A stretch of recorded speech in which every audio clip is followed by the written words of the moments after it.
I have seen the physical wounds, and I have been to the funerals of teenagers, and I have embraced their middle school teachers. I have held the hands of mothers and who have lost their children, and we wept together. I have seen the trauma and the mayhem that gun violence leaves behind. There are renewed calls tonight for more action to tackle gun violence in a year when already more than 40 families have been broken apart by deadly bullets here in the city of Toronto alone. A private member's bill introduced by Liberal MPP Mitzie Hunter has now passed its first reading in the legislature. She wants a comprehensive public health approach to deal with what she says is a gun crisis in our communities. For more on this, we welcome to CP24 tonight MPP for Scarborough-Guildwood, Mitzie Hunter. Also, Dr. Najma Ahmed, founding co-chair of Canadian Doctors for Protection from Guns, and Evelyn Fox, a mom who lost her son to gun violence in 2016 and started a campaign called Communities for Zero Violence. Evelyn, we have spoken to you in the past. Thank you so much for being here to talk once again about your son, Kissinger, and we will get to your story in just a moment. So thank you for your time. I want to start with you, Mitzie, because this is your bill. When I think about gun violence in this city and the impact, and sometimes we see these GoFundMe campaigns for families who are victims of gun violence, the first thing I think about sometimes is the trauma that lasts years and years, and how therapy costs, several hundreds of dollars an hour sometimes. And how is this family going to be able to afford the support they need?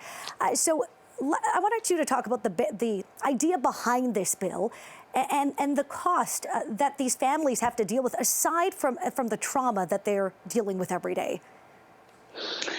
Well, thank you so much for convening this very important conversation, and I'm very happy Evelyn is here to share her powerful story. And it is just that reason why we need to respond with a comprehensive public health response.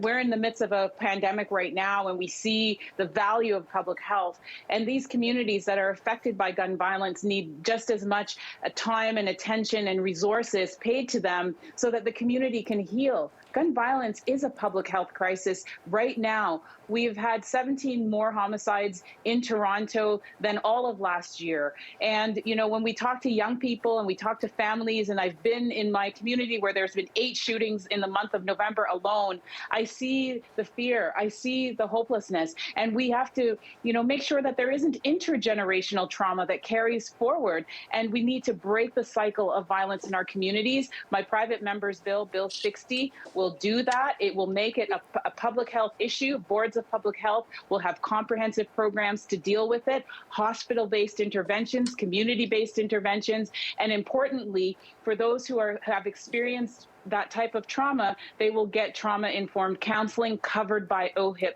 so we can heal from this issue. And Mitzie, this is past first reading. Do you anticipate you will have support from the opposition, I should say from the governing Conservatives as well, so that obviously your goal is this bill becomes law? Yes, that is the goal. Today, I asked a question of the government to support this bill. I believe it is a nonpartisan issue. We can all agree that community safety is something that we want in all communities in Ontario. And I was encouraged by the government House leader who said that he would review the contents of the bill, and should he find that it has merit, that they would consider passing it. So I'm encouraged by that. I know that the NDP is also supportive of issues when it comes to gun violence in our community. So it should be a nonpartisan issue. This should be all about community, putting community, and more importantly, our young people and their futures at the center of this decision.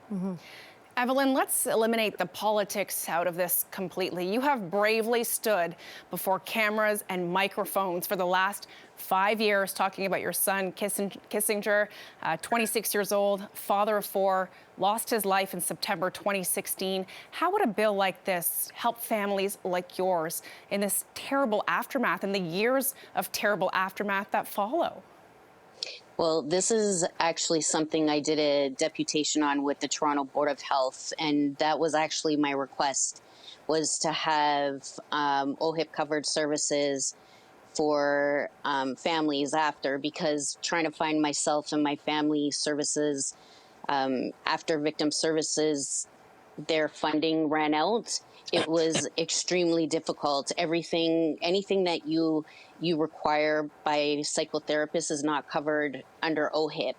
And then with the kids as well, the stuff to get a specialized counselor that is geared specifically for children and dealing with this type of trauma, there isn't anything that's free either. Mm-hmm. So, and if there is something that's free, the waiting list is extremely long. So I am so happy that this is being brought forward, and I'm happy that it's past the first reading.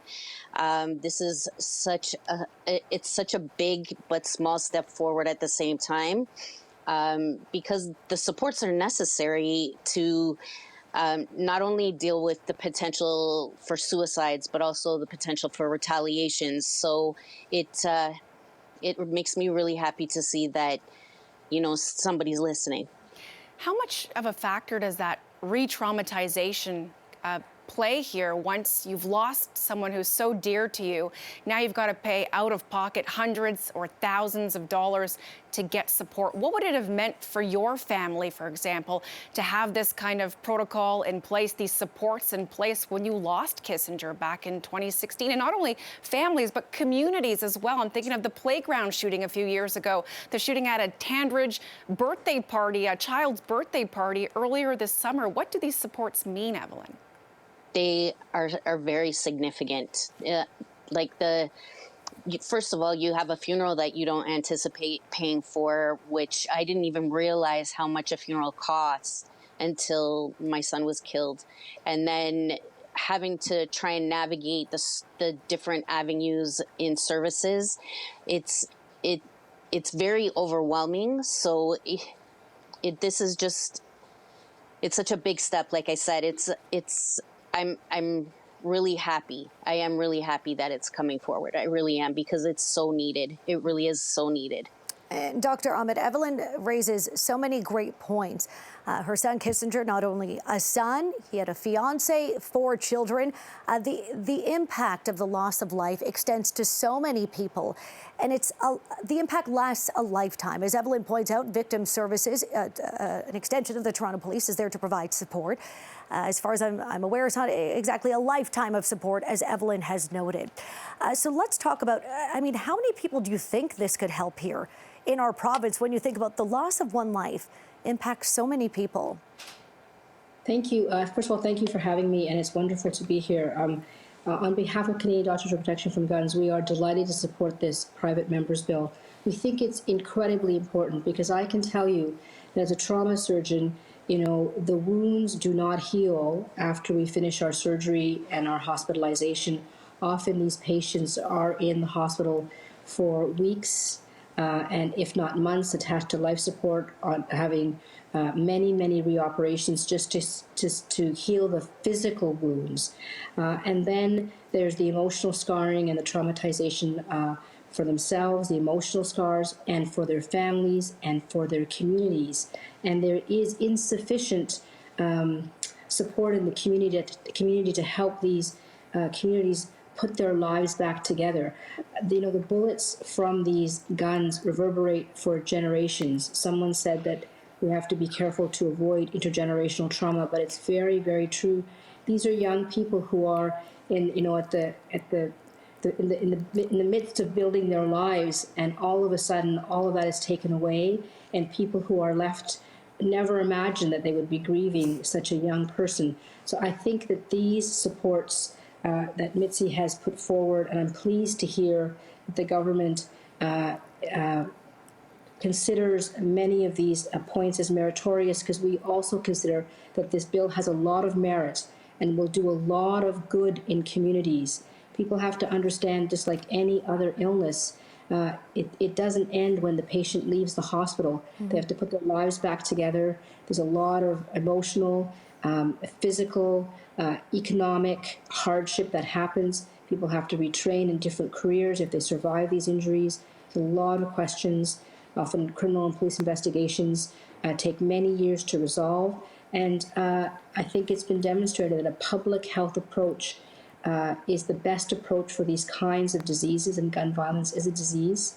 And that, addressing the social determinants of health is a key aspect to prevention as well as treatment. So we are delighted to have this conversation with all parties and to urge the government to see the swift passage of this bill. Thank you, Dr. Ahmed. We want to, Beatrice, I believe, share this image here. Yeah, we're up against the clock, but if we can end off this segment, Evelyn, showing this police sketch of the suspect still at large, who police believe is responsible for your son's death. In just a few seconds, what do you say to anyone out there who might have information about him? I'm just begging to please do what's right, to